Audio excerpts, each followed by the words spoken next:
क्यों आई हो यार। कहानी शुरू होती है तीन दोस्तों से, राघव, मानव और ईशान। तीनों कॉलेज के बाद पहली बार कहीं घूमने निकले थे। राघव हमेशा कहता था, भाई जिंदगी में थोड़ा एडवेंचर जरूरी है, वरना यादें क्या बनेंगी। उनका प्लान था हिमाचल के एक छोटे से गांव मलाना घाटी में वीकेंड बिताने का।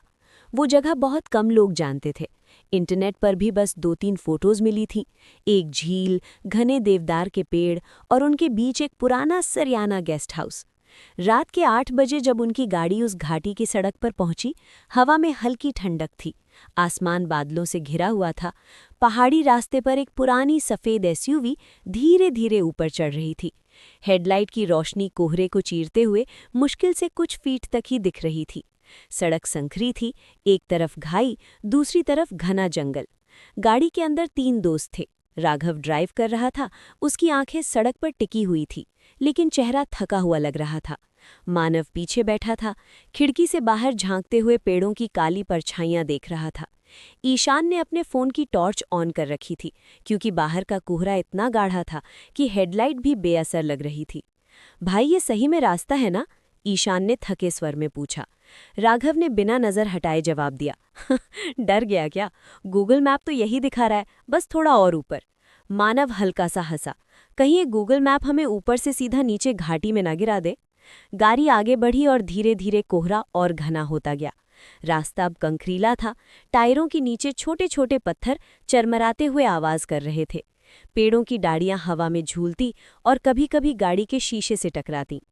गाड़ी के भीतर सन्नाटा था, बस इंजन की हल्की गुनगुनाहट और उनकी सांसें सुनाई दे रही थी। करीब 10 मिनट बाद सामने एक पुराना लकड़ी का बोर्ड दिखा। वो आधा टूटा हुआ था। उस पर हल्का सा हरा मॉस जमा हुआ था।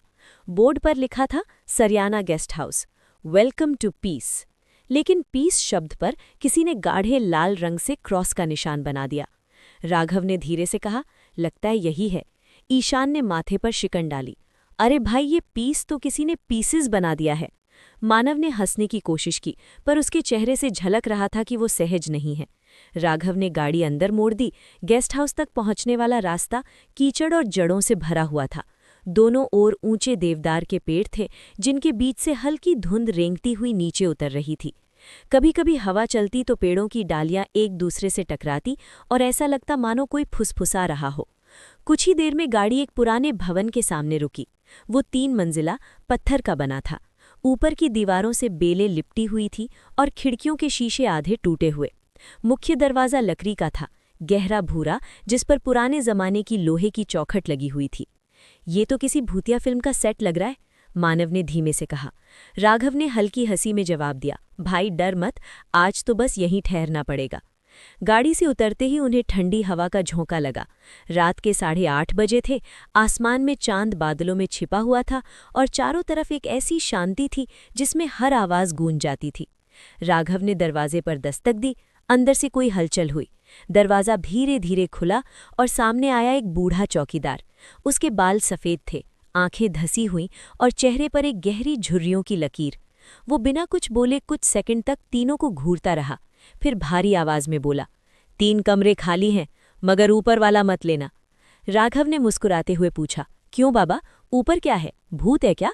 बूढ़ा धीरे से बोला, जो ऊपर गया वो नीचे नहीं आया। एक पल के लिए माहौल ठंडा पड़ गया।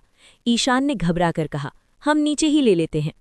बूढ़ा सिर हिलाता हुआ अंदर चला गया और तीनों उसका पीछा करते हुए गेस्ट हाउस में दाखिल हुए। अंदर की हवा सीलन भरी थी। दीवारों पर नमी के निशान थे और छत से लटकती पुरानी लाइट पीली झिलमिलाहट दे रही थी। सीढ़ियां लकड़ी की थी और हर कदम पर हल्की आवाज देती। फर्श पर पुराने गलीचे बिछे थे, जिनसे हल्की सड़ी सी गंध आ रही थी। तीनों को नीचे वाले 2 कमरे मिले। राघव ने हंसते हुए कहा, यार अगर ऊपर कुछ है भी तो उसे डिस्टर्ब क्यों करे? मानव ने कहा, भूत नहीं, ह्यूमिडिटी ज्यादा है यहाँ। उन्होंने अपना सामान खोला, गैस स्टोव निकाला और थोड़ा खाने का सामान टेबल पर रख दिया। बाहर अब हल्की बर्फ गिरने लगी थी।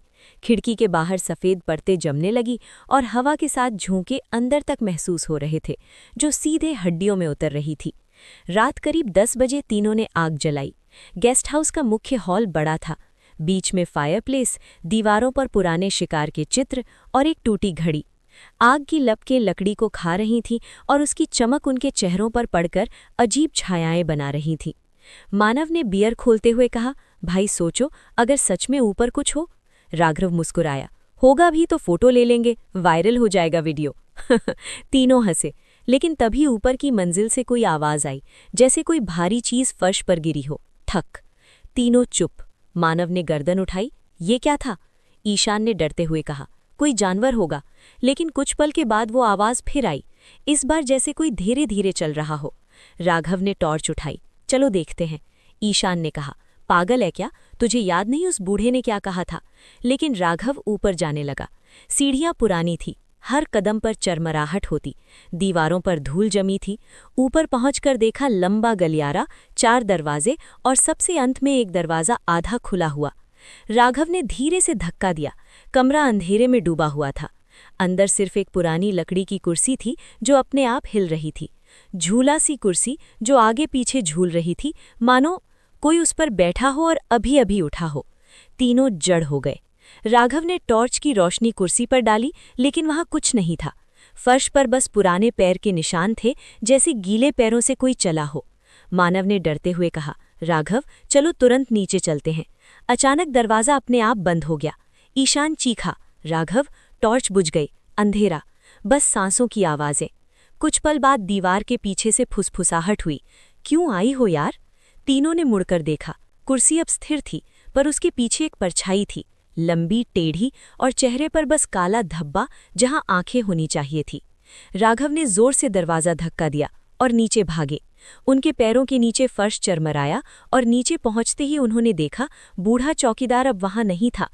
टेबल पर उसकी लाठी पड़ी थी और फर्श पर ताज़ा खून की बूंदें, और अब पूरा हॉल पीले धुएं से भरा लग रहा था। मानव ने कांपते हुए कहा, बूढ़ा कहाँ गया? वो अभी यहीं था। ईशान ने फर्श की तरफ देखा। खून की बूंदें धीरे धीरे दरवाजे की तरफ खिंचती जा रही थीं, जैसे कोई उन्हें घसीटकर बाहर ले गया हो। तीनों ने एक दूसरे की ओर देखा, फिर धीरे धीरे उस निशान का पीछा करने लगे। दरवाज़ा उन्होंने खोला तो ठंडी हवा का झोंका आया। बर्फ अब तेजी से गिर रही थी। चांद बादलों के बीच से आधा झांक रहा था और चारों तरफ एक ऐसी शांति थी जिसमें हर आवाज़ गूंज जाती थी। निशान बरामदे से होते हुए पिछवाड़े तक गए। वहां एक छोटा सा रास्ता था जो जंगल की ओर जाता था। पेड़ों के बीच वो लाल निशान अब टूट गए थे और सिर्फ बर्फ पर दबे 3 अजनबी पैरों के निशान रह गए थे, एक बड़ा और 2 छोटे, जैसे कोई किसी को खींच कर ले जा रहा हो। राघव वापस चलते हैं, सुबह देखते हैं, ईशान ने डरते हुए कहा। लेकिन राघव ठहर गया। उसकी आंखें कुछ ढूंढ रही थी। याद है बूढ़े ने क्या कहा था? ऊपर वाला कमरा मत लेना। उसने धीरे से आगे देखा, शायद जो ऊपर था वही उसे ले गया। तीनों वापस अंदर लौटे, दरवाज़ा बंद किया और कुर्सियां लगाकर टिकाया। गेस्ट हाउस अब और भी डरावना लग रहा था। हवा दीवारों की दरारों से अंदर आती और सीटी जैसी आवाज़ करती। तीनों आग के पास बैठ गए। बाहर बर्फ का तूफान बढ़ गया था। मानव ने कांपती आवाज़ में कहा, अगर यहाँ कोई है तो वो हमें जाने नहीं देगा। ईशान ने आंखें बंद की, तो चुप कर, सुबह तक सब ठीक हो जाएगा। लेकिन तभी ऊपर की मंजिल से फिर वही आवाज़ आई, इस बार कदमों की नहीं, जैसे कोई जमीन पर कुछ घसीट रहा हो। राघव ने धीरे से कहा, अब की बार अगर ऊपर कुछ है तो हमें पता लगाना ही होगा। ईशान चिल्लाया, क्या पागल हो गया तू? पर राघव ने टॉर्च उठाई, धीरे धीरे सीढ़ियों की ओर बढ़ गया। मानव ने उसका हाथ पकड़ा, भाई अकेला मत जा।